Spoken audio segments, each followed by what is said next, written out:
Hello guys, welcome back to my YouTube channel SK study a way of success में हूं आपका educator Shivam Mishra. अब कक्षा 10वीं और 12वीं दोनों की यूपी बोर्ड की परीक्षा की तैयारी सबसे बेहतरीन तरीके से आपके अपने यूट्यूब चैनल एसके स्टडी पे बिल्कुल कराई जाएगी। चैनल को अभी तक आप सब्सक्राइब नहीं किए तो प्लीज़ चैनल को सब्सक्राइब करिए, वीडियो को लाइक करिए और दबा के शेयर करिए अपने दोस्तों के साथ वीडियो को। कोई भी दिक्कत आ रही तो बिल्कुल आप कमेंट कीजिए, कमेंट बॉक्स ओपन ही है, ठीक है। सपोर्ट जरूर करें, सब्सक्राइब जरूर करें चैनल को, ठीक है। तो यहाँ पे सबसे पहले हम लोग सामाजिक विज्ञान का पेपर लेके आए हैं जो कि काफ़ी इंपॉर्टेंट है। आपके यूपी बोर्ड एग्जाम में 100% गारंटी के साथ यहीं से पूरा पेपर आएगा, इसलिए आप इन प्रश्नों को जरूर से जरूर तैयार कर ले। इससे बाहर एक भी प्रश्न आपका आने वाला नहीं है। तो सबसे पहले सामाजिक विज्ञान का हम लोग ऑब्जेक्टिव प्रश्न देखेंगे, उसके बाद अति लघुत्तरी लघुत्तरी सारे टाइप के प्रश्न हम लोग एक एक करके कवर करेंगे। तो सबसे पहले हम लोग किसको, बहुविकल्पीय प्रश्न को कवर करेंगे। सबसे पहला प्रश्न है, भारत में कितने बड़े बंदरगाह हैं। जो भारत है इसमें कितने बड़े बंदरगाह हैं, तो इसमें कुल 12 बड़े बंदरगाह हैं। भारत में कितने बड़े बंदरगाह हैं, भारत में कुल 12 बड़े बंदरगाह हैं। क्लियर है। अगला प्रश्न है, दक्षिण गलियारा किन दो नगरों को जोड़ता है। तो दक्षिण गलियारा जो है यह श्रीनगर एवं कन्याकुमारी, दक्षिण गलियारा किन दो नगरों को जोड़ता है। दक्षिण गलियारा श्रीनगर एवं कन्याकुमारी दो नगरों को जोड़ता है। तो दक्षिण गलियारा किन दो नगरों को जोड़ता है, श्रीनगर एवं कन्याकुमारी नगरों को जोड़ता है। अगला प्रश्न है, दो देशों के मध्य व्यापार क्या कहलाता है। दो देशों के मध्य जो व्यापार होता है उसको हम लोग अंतरराष्ट्रीय व्यापार कहते हैं।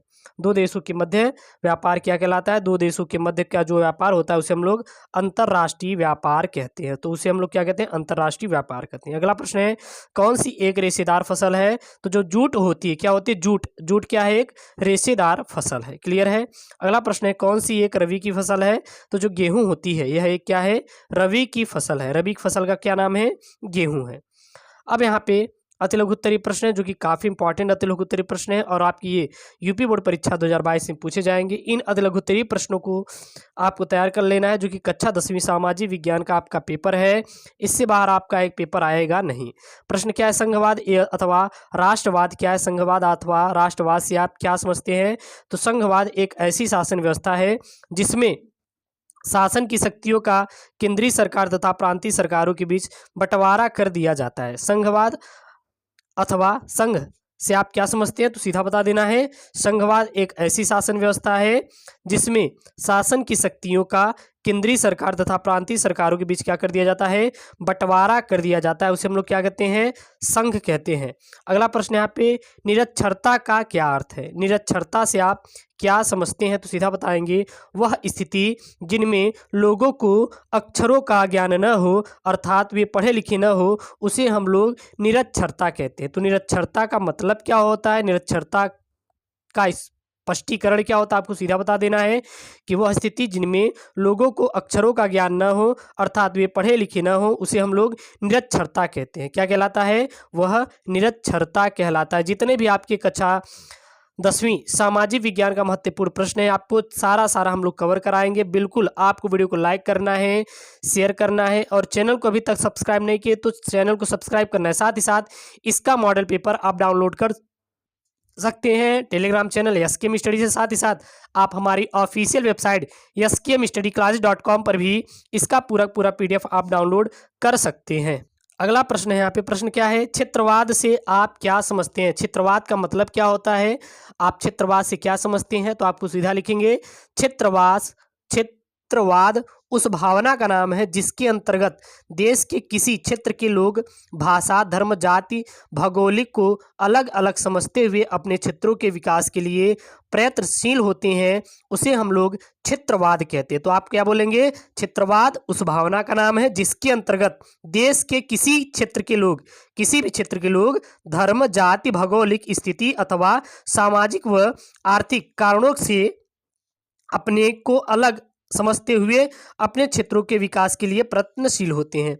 अगला यहाँ पे लघुत्तरीय प्रश्न है। लघुत्तरीय प्रश्न में क्या है, साइमन कमीशन की रिपोर्ट से कांग्रेस क्यों असंतुष्ट थी और कांग्रेस ने किस नई नीति की घोषणा की। तो साइमन कमीशन की रिपोर्ट से कांग्रेस क्यों असंतुष्ट हुई थी और कांग्रेस ने किस नई नीति की घोषणा की, आपको सीधा बता देना है। साइमन कमीशन ने एक भी भारतीय सदस्य शामिल नहीं था। साइमन जो कमीशन था इसमें एक भी भारतीय सदस्य शामिल नहीं था। कांग्रेस के साथ ही उस समय के राजनीतिक दलों तथा मुस्लिम लीग आदि ने इसका विरोध किया था। कांग्रेस के साथ ही उस समय राजनीतिक दलों तथा मुस्लिम लीग आदि ने इसका विरोध किया था। किसका विरोध किया था? साइमन कमीशन का विरोध किया गया था। जवाहरलाल नेहरू और सुभाष चंद्र बोस ने बोस के नेतृत्व में कांग्रेस का यह खेमा आक्रामक तेवर में नजर आया। दिसंबर 1929 में जवाहरलाल नेहरू की अध्यक्षता में कांग्रेस के लाहौर अधिवेशन में पूर्ण स्वराज की मांग को औपचारिक रूप से मान लिया गया। यह निर्धारित किया गया कि 26 जनवरी 1930 को स्वतंत्रता दिवस के रूप में मनाया जाएगा और उस दिन लोग पूर्ण स्वराज के लिए संघर्ष शपथ लेंगे।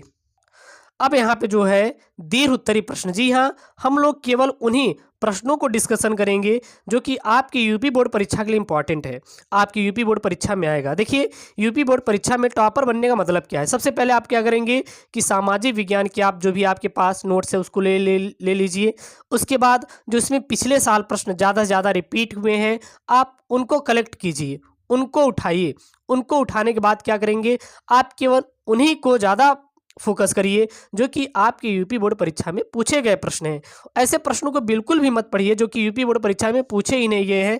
क्या मतलब है उन प्रश्नों को पढ़ने से जो कि आपके यूपी बोर्ड परीक्षा में पूछे नहीं गए हैं? तो आपको ज़्यादा से ज़्यादा टारगेट क्या करना है? केवल उन्हीं प्रश्नों को टारगेट करना है जो कि आपकी यूपी बोर्ड परीक्षा में पूछे गए हैं। साथ ही साथ आपको रिवीजन, जी हाँ, आपको रिवीजन करना सबसे अच्छा है। आप अगर रिवीजन करेंगे तो आपको वहां पर जो आपको मिलने वाला है ट्रैफिक को तगड़ा मिलेगा आपकी पढ़ाई को लेके।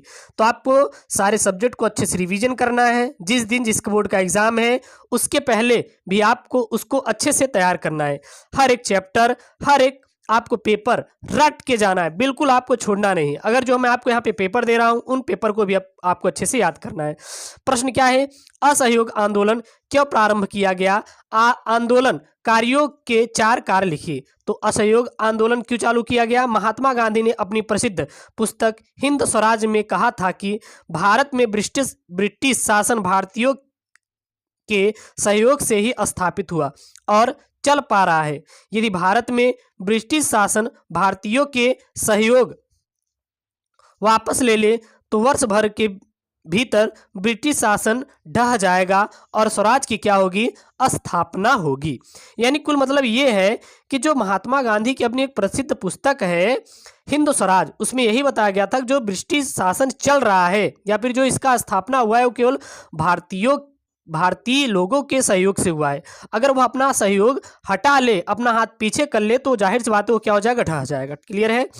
इसमें क्या क्या मेन पॉइंट थे? तो इस आंदोलन के प्रथम चरण में लोगों में अपनी उपाधियों सरकार को लौटा देंगी तथा सरकारी नौकरियां, सेना, पुलिस, अदालतों और विधायी परिषदों, स्कूलों और विदेशी वस्तुओं को परित्याग किया जाना चाहिए। दूसरा पॉइंट में, यदि सरकार आंदोलन को दबाने के लिए दमन का रास्ता चुनती है तो व्यापक स्तर पर देशव्यापी सविनय अवज्ञा आंदोलन भी आरंभ किया जाएगा। अगला यहाँ पे पॉइंट में, गांधी जी और शौकत अली ने असहयोग हेतु समर्थन जुटाने के लिए देश भर में यात्राएं की। साथ ही साथ विदेशी कपड़ों के बहिष्कार के फलस्वरूप विदेशी कपड़ों के भारत में आयात में बड़ी गिरावट आई। तो ये आपके क्लास 10 का सामाजिक विज्ञान बहुत इंपॉर्टेंट क्वेश्चन है। इन प्रश्नों को आप जरूर से जरूर तैयार रखें। ओके दोस्तों, थैंक यू, जय हिंद।